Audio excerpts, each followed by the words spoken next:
Devon peeps, my name is Courtney and welcome back to a creative video for the Jane Davenport Mixed Media range. Today we're going to have some fun with the collage papers, the printed napkins, and we're going to play with some stickers paper. We're going to play with our Brights palette or any of the Jane Davenport watercolor palettes. I just happen to prefer the Brights palette. We're going to use the DIY washi tape to add some funky stuff and patterns to our tip-in idea. Now we are going to do some embossing for a little bit of a twist. Some of the things that I show you, you do not have to do. They're just something that I can show you that is a different twist on something, so you can alter it and change it and twist it and just take it and run. But we are going to be working with a piece of acetate. So if you have a piece of acetate lying around, you're going to need that because that is the base of our tip-in. And just some of the bits and bobs that you have in your Jane Davenport Mixed Media range. I do show you a way that you can, if you don't have these, we haven't bought them yet, I will show you something else you can use using plain full sheets of sticker paper. So I have plain sticker paper here and you'll see me playing around with those in the video, but this is an alternative, or you can use them together to make some really fun patterns. So I hope you enjoyed the video. Let's get started.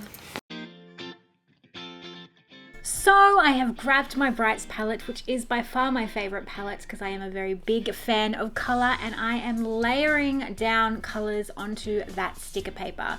Now sticker paper is a very, what's the word I'm trying to think of? Very thirsty kind of paper. It's not watercolor paper. It will suck your colors right down. So I do make sure I layer it on very, very heavy. And then if I dry it and I think it needs more color, I will then come back in and relayer some of the colors again, just to get really, really maximum vibrancy. So I'm just having fun keeping my warms together, keeping my cools together, and then just drying it off and seeing if I need to add a bit more color. Sometimes the colors do fade a little bit, but that's not from Jane's watercolors. That's purely the nature of sticker paper. So you can see that I'm coming back in there with some of the colors that I wanted just to deepen, because the sticker paper has eaten up some of that pigment, but it is totally worth it, I promise. So once I've done with the sticker paper, I have grabbed some mermaid markers, and this is actually still sticker paper, and I'm just adding designs and going a bit crazy with patterns and stuff. Now you're going to be ripping all this apart, so don't get too attached to it. Don't even think about it. Just relax, play with color, play with pattern. Don't think about the end result, because you're going to tear it up into pieces. And this is a great way to become really creatively free and not holding on to, oh, but it's not going to be perfect. It's really not going to matter at the end of the day.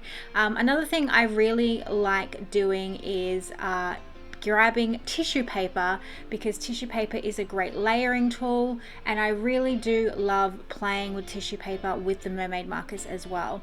I love using that sort of transparency with the tissue paper, and I'm just cleaning up my splat mat there. I just use a wet wipe and it comes straight off, but you will need something underneath your tissue paper if you do this, because tissue paper is obviously very thin, and mermaid markers are very juicy and they will bleed through. I don't seem to mind. I sometimes spray it with water and then let the excess ink that's happened to hit my mat, I waste not, want not. I will always pick up the excess, if not with a baby wipe, but with extra paper. And again, just playing with color and just playing with pattern. Again, let me iterate, you're not going to get to keep all these. I mean, you may if you don't want to rip them up, but you're going to rip these up. So just have fun and go absolutely wild. These are the incredible inks. I finally got my set, and I have had a blast testing and sniffing and playing. By far, they are so much fun. Inks are very fun, and I'm just literally using the eyedropper and just scribbling. And they're actually some of my very favorites, and they took me next to no time. I was not thinking. I was chatting to my mum while doing this and just having a really fun time playing with all the colors and just going nuts, really. But they are very addictive and very bright, and they smell really cool.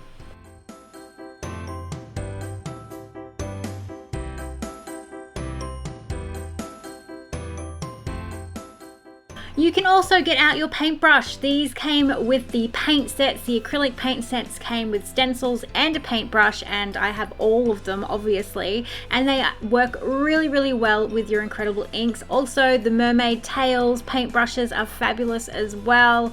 I love the pink one because I'm a pink addict, but they make really cool patterns as well with your inks. You don't just have to use the eyedropper. Now you can see me coming in here with a very fancy pen. It is a clear embossing pen, and I am just adding marks to the white spaces where the watercolor hasn't hit. And then I'm coming in with my gold embossing powder and just washing that over all those marks, and then heat setting it so that I get these beautiful raised gold embossed areas. And I also decide that I really love the look of this. It was like an instant gratification moment. I'm all about that. This is a step you don't have to do if you don't want to, or if you don't have the embossing stuff. I just am addicted to putting embossing on everything, and the fact that the embossing pen means you can do patterns, you can draw, you can write. I can't letter to save myself, so I go for graphic patterns. They're my favorite, and they just add a little bit of something to your papers and things, and when they get ripped up you see gold flecks throughout the project, and it looks really, really pretty, and I just love watching it heat set magically. I love it. I absolutely love it. But now is the time to start ripping up your designs. Small pieces, large pieces, anything goes. You'll have a blast, even though you've just made all this beautiful journal fodder. It is great, and you'll have leftovers for your journal so you can layer them up against artworks and things. I'm also coming in, if you don't want to do any of the creating process, Jane has done the hard work for you. You can use her collage papers, her napkins to do this process as well, but I like to add a little bit of my own stuff into things. But Jane definitely has all the things covered in those napkins if you don't want to do any painting and you just want to go straight into the project. So you're going to need a piece of acetate and a Sharpie marker. Now the Sharpie marker is just to draw a guideline. You can have a thick border, you can have a thin border, you can have a wavy border. I'm just doing a very basic one to show you guys. You can then run with it. This is the matte medium and one of the beautiful mermaid tail brushes, and I am just putting the matte medium down and wedging my papers around that border. So that is your guideline. That is what you're going to keep to, and then you're going to flip it over and do the other side. So essentially both sides of your frame will be completely collaged, and it means that each side will be completely unique.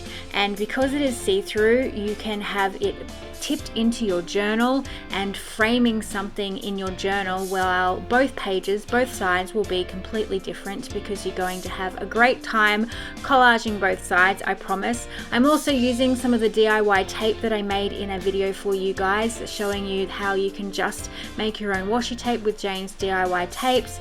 They look fantastic ripped up because those graphic patterns look really, really beautiful against all the watercolor bits, against the collage papers.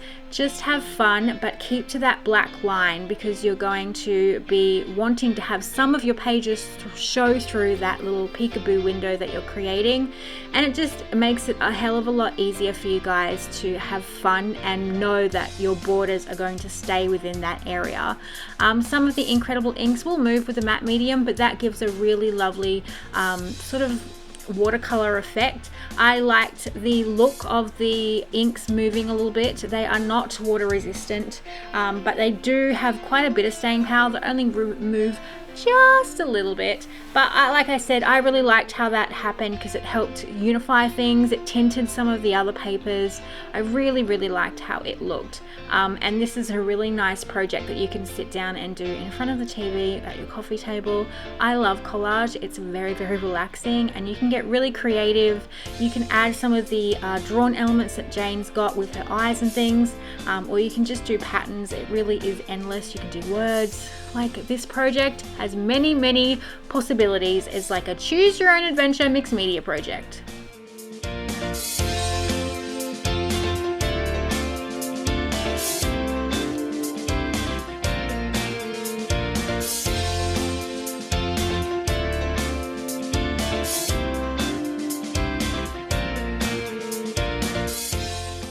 once I've actually finished collaging one of the sides, I do pull it up and I do chop down. Now you can obviously fold over if you want to, especially with the sticker paper, that will fold over and create some collage on the other side. But for this purpose, I decided just to trim it all up and then start the next side. But it is personal preference. Basically, if you want to fold, you can. I've done both ways. I just happen to feel like trimming it up this time.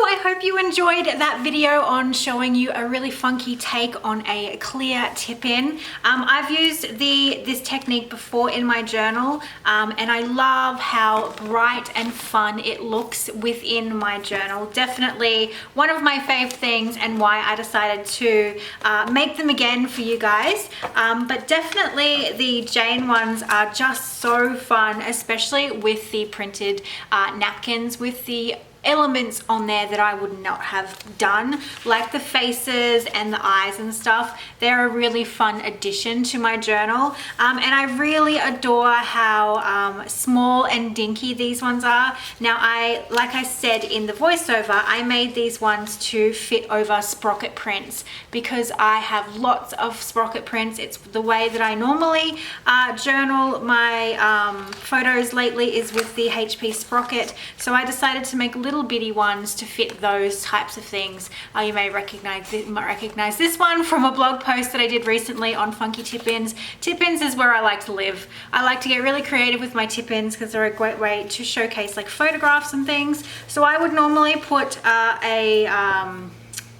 what do you call it, a sprocket print on each side, something like this, and then that little hinged, I would use clear tape to adhere it so that it doesn't interfere with my thing, and it would just sit on both sides of that very, very simply. Here's the one that I have yet to finish. I have the back side to do, but I'd already earmarked it for sitting in this page. This page right here is where this will live, and you can see instantly that makes a really fun, funky way to frame something. And because it will be dual-sided, it will look awesome either which way. And I like that each side has a different feel, so you can do one side black and white, you can do one side color.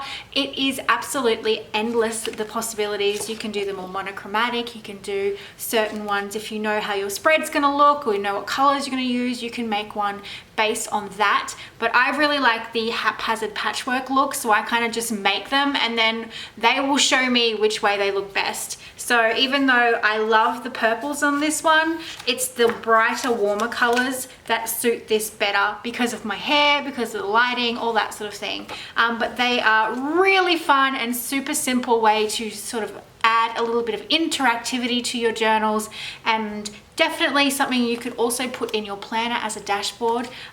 They are very, very versatile, and I love the little bits of gold embossing that peek out through the corners and things.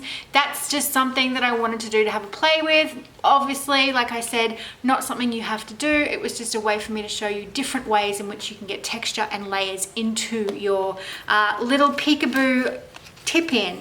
So I hope to see these in the Facebook group. It'll be really fun to see your take on it. You can also, before I go, which I didn't get a chance to do, but for sure, you can also use your rub-ons on these and add a little bit of something, something. There are some amazing rub-ons inside the marbling kit.